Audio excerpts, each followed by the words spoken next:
जय हिंद दोस्तों। ये जो सर्वे जो स्टार्ट हुआ है, ये जमीन का सर्वे, इस सर्वे को लेकर के बहुत सारे लोग कंफ्यूज हो रहे हैं और धीरे धीरे ये विवाद जो है गहराता जा रहा है। बहुत सारे लोगों को ये भी समझ में नहीं आ रहा कि सर्वे होता क्या है, इसको किस तरीके से निदान करना है। लेकिन इसका प्रोसेस जो है काफी ही सरल है, आसान है। लेकिन आसान उसको लिए है जो जमीन को किसी ने हड़प नहीं रखा है, आपस में समझौता के तौर पे आपस में अपना बंटवारा करते हैं, तो उनको लिए कोई दिक्कत नहीं है। फजूल का चक्कर इधर उधर परेशान होने की जरूरत नहीं है। परेशान उन लोग हो रहे हैं जो लोग अपने बड़ भाई या छोट भाई का जो यानी तेज हैं, वो अपने भाई का हिस्सा, अपने पूर्वजों का हिस्सा दूसरे ने कब्जा कर रखा है। और उन लोग परेशान हो रहे हैं, जो कब्जाधारी लोग हैं उन लोग परेशान हैं कि आखिरकार ये जमीन जो इतना दिनों से, इतने सालों से हम लोगों ने इसका भरण पोषण इस जमीन के माध्यम से कर रहे हैं, ये आज के टाइम में आज होगा कि नहीं होगा, कि दूसरे के हाथ में चला जाएगा, उन लोग परेशान हो रहे हैं। लेकिन जो अपने अच्छी तरीके से रह रहे हैं, उनका कोई इसमें ईमानदारी पूर्वक से रह रहा है, बेईमानी नहीं किया हो, तो उसको लिए कोई परेशानी होने की जरूरत नहीं है।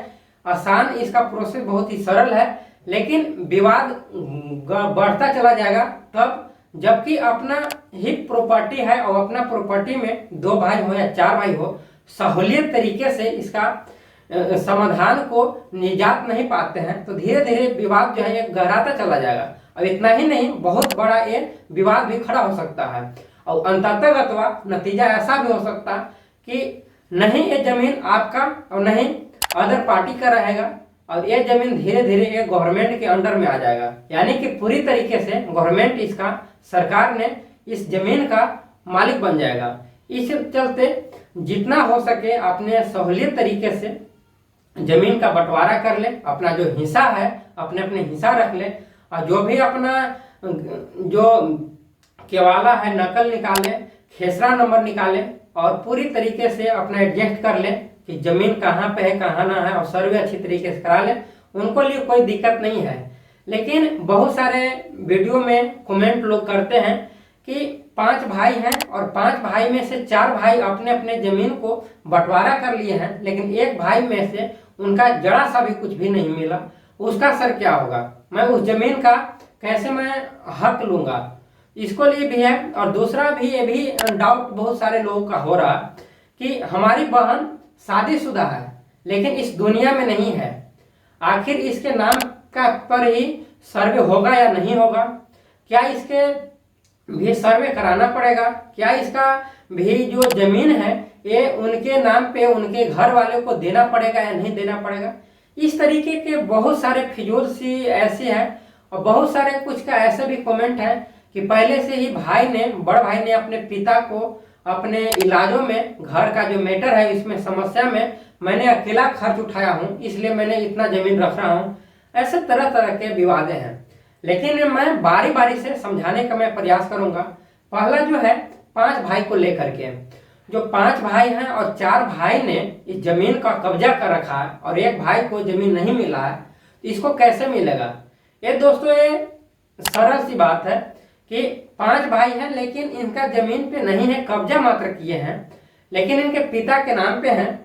तो जब भी इसका सर्वे होगा तो वहां पे ऑब्जेक्शन डालिए, वहां पे अपना नकल डालिए, नकल दिखाइए, और साथ ही साथ वहां पे अपना दिखा कर बताइए हम लोग 5 भाई हैं और 4 भाइयों ने कब्जा कर रखा है और मेरा जमीन नहीं मिल पा रहा। तो वहां पे सर्वे करने वाले खुद ही वहां पे रोक लगाएंगे कि जब तक पूरी 5 का हिसाब किताब परिपूर्ण रूप से नहीं होगा तब तक आप लोग का भी नहीं मिल पाएगा।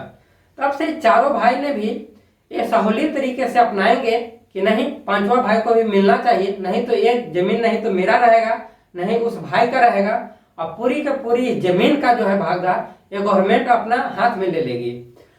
जब भी इन लोगों ने अपना केवाला, रसीद, नकल इस तरीके से करते हैं तो उस टाइम ही जाकर के वहां पे ऑब्जेक्शन लगाइए, तब से ही इस तरीके का प्रॉब्लम नहीं देखने को मिलेगा। और धीरे धीरे 5 भाई ने मिल करके इसका सर्वे अच्छी तरीके से करके अपना अपना बंटवारा हो जाएगा।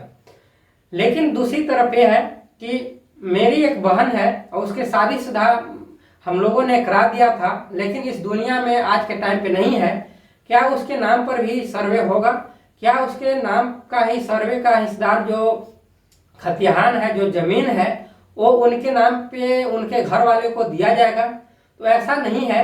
जिसका ये जो भाई बहन का जो रिश्ता है प्रॉपर अटूट है, लेकिन बहन की शादी हो जाने के बाद उसका भागीदार जो है, ये पहले नहीं था, लेकिन आज के टाइम में जो हिंदू उत्तराधिकार संशोधन अधिनियम 2005 में जब लागू किया गया, तब से ही अपना मायके में भी हिस्सेदार लेने का जो प्रॉपर्टी जो है आधा भाग बनता है। यानी कि भाई बहन दो है तो आधा हक उनका भी, इस लड़की को भी हक है। इस चलते 2005 के जो पहले शादी हो चुका है, पहले के तो उतना दिक्कत नहीं है, लेकिन आने वाला टाइम में गवर्नमेंट ने कुछ नियम चेंज कर दे तो प्रॉब्लम खड़ा हो सकता है।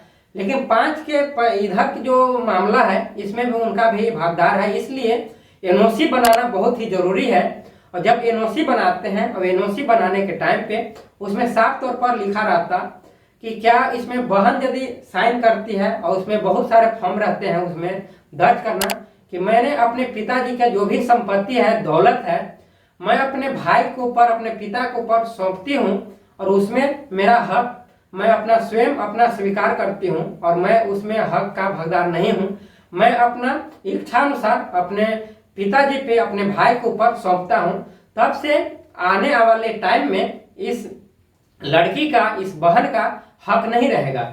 लेकिन यदि कोई बहन चाहती है कि नहीं, हमारा पिताजी में हक है और मैं पिताजी का हक जो भी मेरा मिलता है वो मैं लेकर ही रहूंगा, तब तो आपको देना होगा। इसमें ऑब्जेक्शन डालने की कोई जरूरत नहीं है, क्योंकि गवर्नमेंट भी चाहती है यदि कोई लड़की शादी होने के बाद मांगती भी है तो उसको देना ही पड़ेगा।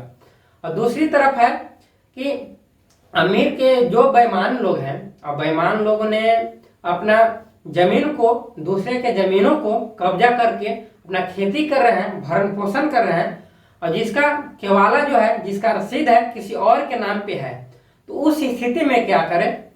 तो उस स्थिति में जैसे ही जानकारी मिलेगा तब से ही इसका, जिसके नाम पे इसका जमीन है, खतिहान चल रहा, वो ऑब्जेक्शन डाल सकते हैं, और ऑब्जेक्शन डालने के बाद ये उन्हीं का जमीन हो सकता है।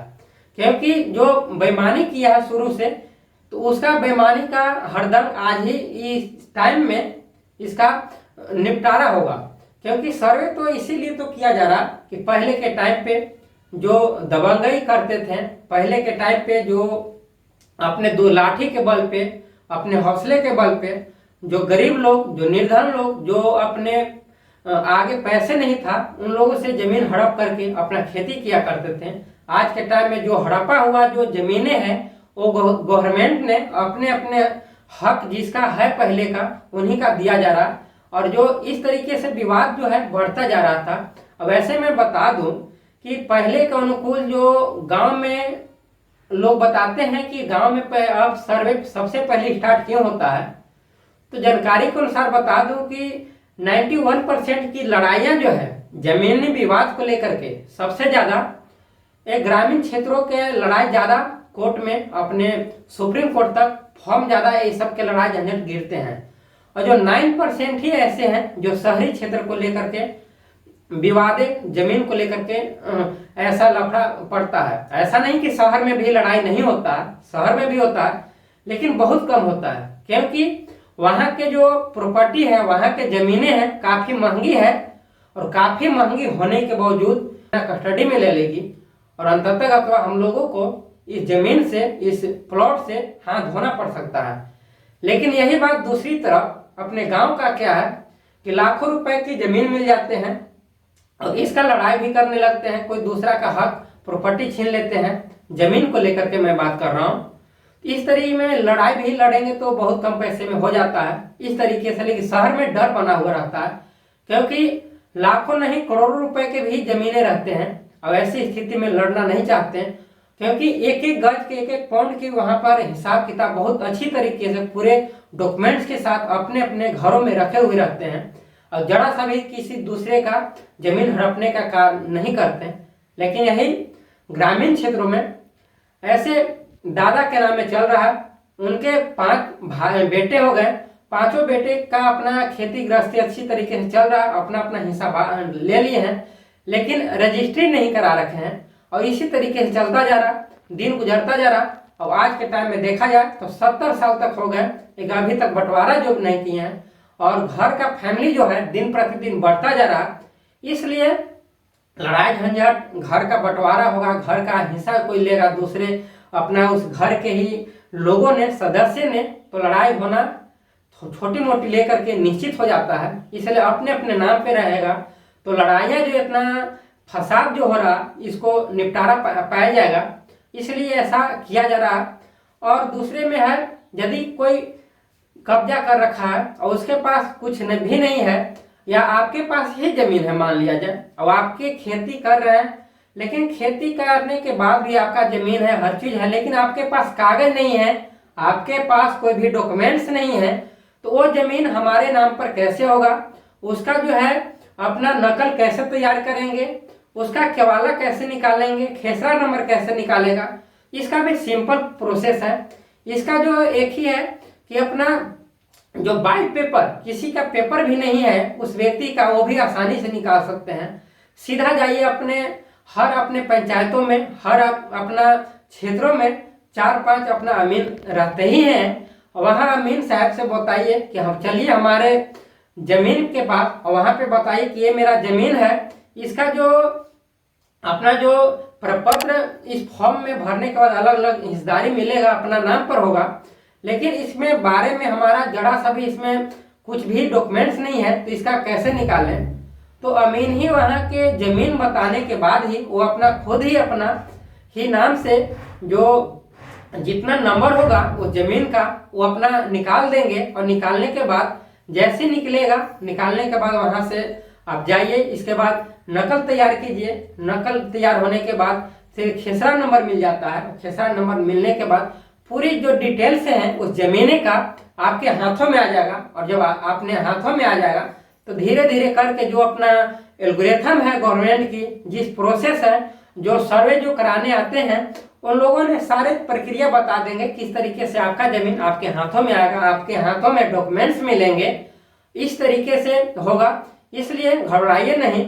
और यदि दूसरे कोई अपना जमीन है, हर कुछ भी है, सब कुछ है, इसके बावजूद भी अदर पार्टी लोग ने और इस जमीन का कब्जा कर रखे हैं, जमीनें भी हैं अपने नाम पे, उसका जो टैक्स जो है, इसका जमीन का भुगतान जो भी है वो खुद अपना ही कर रहे हैं, लेकिन दूसरे लोगों ने कब्जा करके जमीनें उसका खेती कर रहे हैं, और गवर्नमेंट भी चाहती है उसका जमीनें दे दें, लेकिन फिर भी वहाँ के लोगों ने जो जमीन हड़प करके बैठा है वो नहीं देते हैं।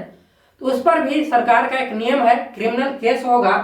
बाय डिफॉल्ट जो पेपर नहीं रहने के बावजूद भी उस पर क्रिमिनल केस हो सकता है, और इसके बाद उन लोगों को हाथ अच्छी तरीके से धोना ही पड़ सकता है, इसमें दो राय नहीं है। इसलिए अपने अपने राय सोच विचार करके, और अपने घर के जो भाई हैं, अपने बहन हैं, उनसे राय लीजिए कि क्या बहन आपका भी इसमें हक है, क्या आप लेनी चाहती हो या नहीं।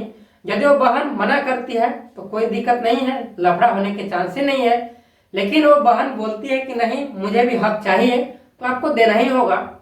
और यदि नहीं मांगते तो एनओसी बनवा लीजिए, एनओसी बना के साइन होगा, इसमें कोई दिक्कत नहीं है। लेकिन भाई का जो है उसमें आधा आधा हिस्सा आपस में बांट ले।